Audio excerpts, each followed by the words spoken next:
Allow me to regale you with a story, dear viewer. Back when I was about 13...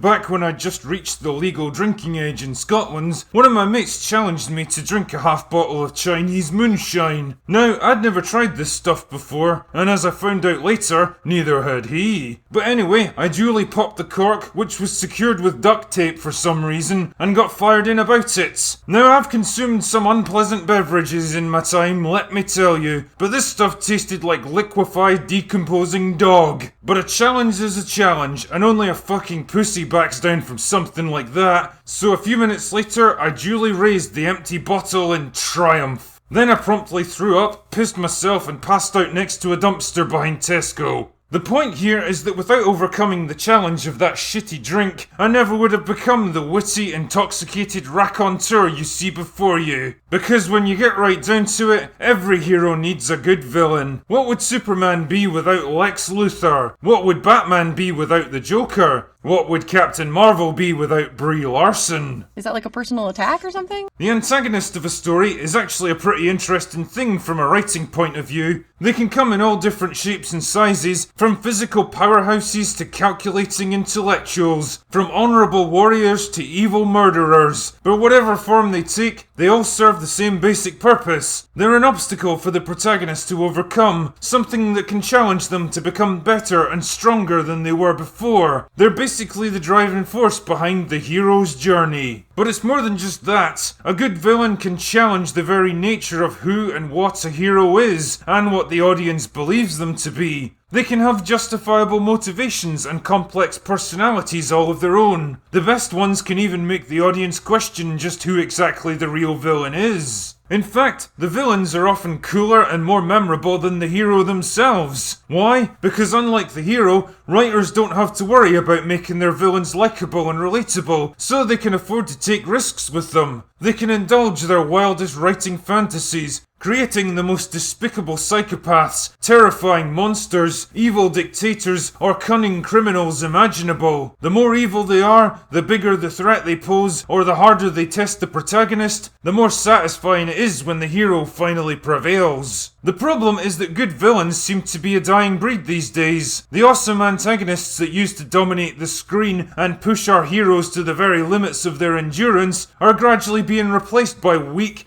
flaccid, forgettable imitations with none of the power and menace of their predecessors. And because they no longer present a challenge, there's no real payoff when they get defeated. Now, explaining how and why this is happening is going to take a bit of time, so strap in and prepare yourself for the Drinker's Writing Workshop. First up, I'm going to give you an example of a well-written antagonist that everyone knows. And where better to start than Darth Vader? He's basically the quintessential movie villain. Right from the first moment he strides onto that rebel ship, surrounded by dead bodies, you know this guy isn't fucking around. In fact, George Lucas played just about every trick in the book to make you afraid of this guy. He's huge and powerful, he's dressed all in black armour, his face is hidden behind an inhuman mask, so you've got no idea what he actually looks like, and he speaks with a deep booming voice that just seems to radiate power and menace. Where are those transmissions you intercepted? What have you done with those plans? Shit man, he can even throw people around like ragdolls. Physically, he's big and intimidating, but he's also intelligent and ruthlessly efficient, making smart, logical decisions based on the information he has, and almost never losing his cool. For example, he uses his force powers to punish subordinates who fail or disrespect him, but it's never done out of anger or malice. He's either proving a point to men who doubt his power, or removing ineffective commanders who compromise the success of his mission. When Vader acts, it's always in service of a higher goal, and never because he's lost control of himself. The overall effect here is to create a villain that you absolutely would not want to fuck with. A man who basically dominates every situation and plows through every opponent over 3 movies, right until the final act, when Luke at last manages to overpower him. But even that counts as a kind of victory for Vader, whose objective was never to beat Luke anyway, but to provoke his rage and anger. And well, that's exactly what he does. The point here is that George Lucas managed to create a villain that was smart, powerful, dominant, ruthless, interesting, and extremely well written. A character that maintains his air of danger and menace almost until his final moments, before redeeming himself and sacrificing his own life to save his son. Damn, no wonder he's so iconic. Now let's take a moment to consider his modern day counterpart, Kylo Ren. I mean, superficially the similarities are there. They both wear masks and black armor, they both make their entrance in the middle of a battle, they both use lightsabers, and they're both strong with the Force. And for the first few seconds, everything's going pretty well for Kylo Ren. He strides out of his ship, he kills an old guy that looks like he should be important, and he stops a fucking blaster bolt in mid-air. Damn, even Darth Vader couldn't do that. Then it all starts to go wrong when he tries to interrogate Poe. So who talks first? You talk first? I talk first? The old man gave it to you. It's just very hard to understand you with all the... What the fuck is this? If you want us to take this guy seriously, you really shouldn't have people throwing snarky comments at him unchallenged. It's like the script is actively making fun of him and encouraging us to laugh along with them. And it only gets worse from there. Whereas Vader was cold and efficient, Kylo frequently loses his temper and lashes out in childish rage. He makes dumb, illogical command decisions and pursues his mission in the least efficient way possible. He brutally punishes people for asking completely logical questions. This fleet, what is it, a gift? What is he asking for in return? Does that... In fact, the only reason he even catches up to our heroes is because just about everyone in the galaxy seems to be a fucking snitch. He regularly takes his mask off, destroying the mystery of what lies behind it. He's openly conflicted about the path he wants to take, hesitating at crucial moments, and endlessly brooding over his choices. Worst of all, every single time he goes up against the hero, he loses. First he fails to probe her mind with the Force, then he gets his fucking ass kicked in a fight, and it's only sheer dumb luck that stops him from getting killed. From that moment on, any threat or danger he might have posed is completely annihilated, because if your antagonist starts out weaker than the hero, then what the fuck is there left to strive against? The impression you get from Kylo Ren is that he's a weak, immature, conflicted man-child, desperately pretending to be something he isn't, exploding with childish displays of emotion whenever things don't go his way, and unable to commit to a course of action. A man who can't even master himself, never mind those around him, and consistently loses every time he tests himself against the hero. In short, he's a villain without teeth. Never mind though, at least Snoke has a bit of potential. Oh. Well, there's always Hux. He started out pretty ruthless and... Supremely... Oh. You see how the script doesn't even have the decency to produce competent villains? Not only are these guys evil, but they're evil and inept. You're not supposed to fear them, you're supposed to laugh at them. And it's not just Star Wars that has this problem either. Consider Yon-Rogg from Captain Marvel, a man who loses his first fight against her, then does basically nothing for the rest of the movie, until she finally gets bored and zaps him with absolutely no efforts, because... I have nothing to prove to you.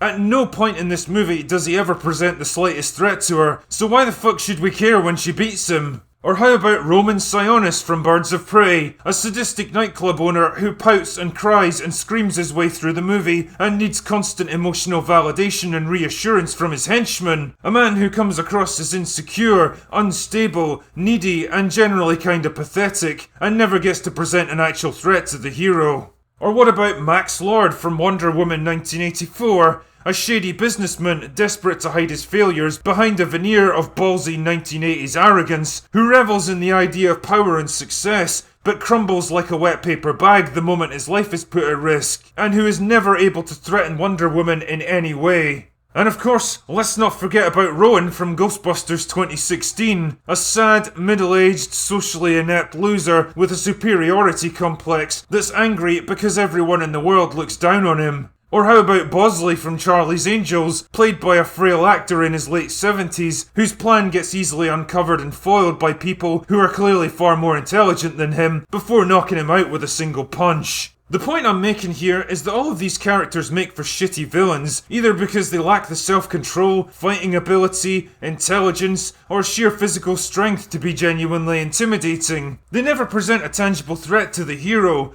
In fact, they're basically treated as weak, pathetic strawmen that can be easily brushed aside once the script decides it's time for them to lose. The writers in this case lack the one thing that every creator should have for their antagonist, and that's respect for their creations. Darth Vader, Hans Gruber, Hannibal Lecter, the Terminator, the list goes on, but the thing that ties all these characters together is respect. The writers were smart enough to build their antagonists up, so they became a genuine threat for the hero to overcome, instead of trying to break them down and belittle them right from the beginning. Now, the thing you might rightly be wondering is why? Why is this happening? What exactly has changed? Well, quite a bit as it happens. See, the real problem here is that there are pretty strict rules around what you can and can't show in mainstream movies. And I'm not talking about boobs and violence like in the old days, I'm talking about the unwritten rules behind the scenes that basically exist to make sure their movies don't incur the wrath of journalists, the news media, or the endless Twitter mobs just waiting for the next thing to get offended about. In this case, one of the golden rules is that women are never allowed to lose to men at anything for any reason. Whether it's a physical fight, a test of skill or intelligence, or even a simple argument. Pick basically any scenario where a woman gets pitted against a man, and I can pretty much guarantee you the woman will come out on top. She'll either outsmart the man in a battle of wits, or get the last word in an argument, or kick his ass in a fight regardless of their relative size and strength. Whatever it might be, the rules dictate that no man can beat a woman in a balanced engagement, because the natural implication would be that men are smarter, or stronger, or generally better than women, and we certainly can't have that.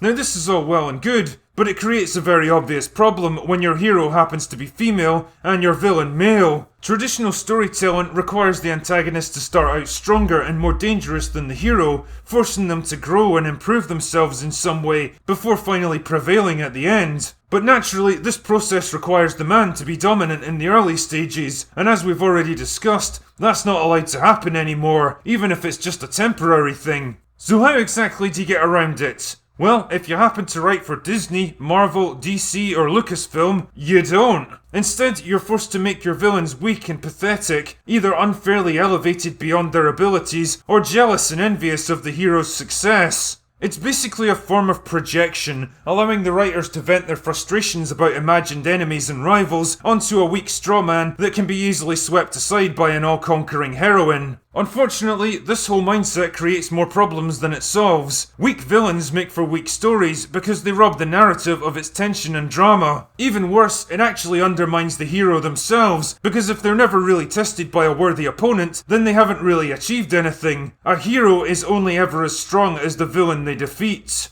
And what's really interesting is that the problem still exists even if you reverse the roles. Take Thor Ragnarok for example. The villain in that movie is a woman, which is perfectly fine at the beginning when she gets to kick Thor's ass, but it becomes a real problem near the finale when it's time for him to win. You definitely can't show Thor hammering a woman into the ground, because that brings up all kinds of unpleasant accusations of glorifying violence against women. So instead, the movie takes the best alternative and has a third party step in to win the battle for him. Notice how they carefully managed to sidestep the uncomfortable issue of Thor defeating her in a fair fight. Just a little something to think about there. The point I'm making is that the reason people didn't warm to characters like Rey or Captain Marvel isn't because of their gender, it's because everything's made so fucking easy for them that it's basically impossible to feel any empathy. It's the same exact problem with Ghostbusters, or Harley Quinn, or Charlie's Angels. If your heroes do nothing but plough their way through a collection of unthreatening, neutered enemies, then you'll never get your audience to care about their struggle, because they don't fucking have one.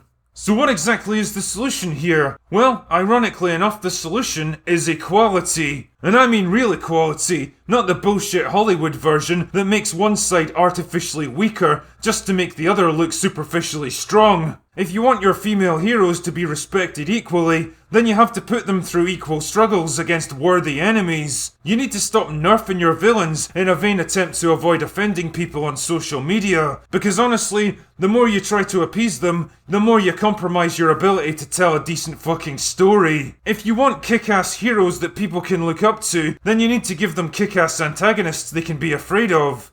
In short, you need to give your villains their fucking balls back. Anyway, that's all I've got for today. Go away now.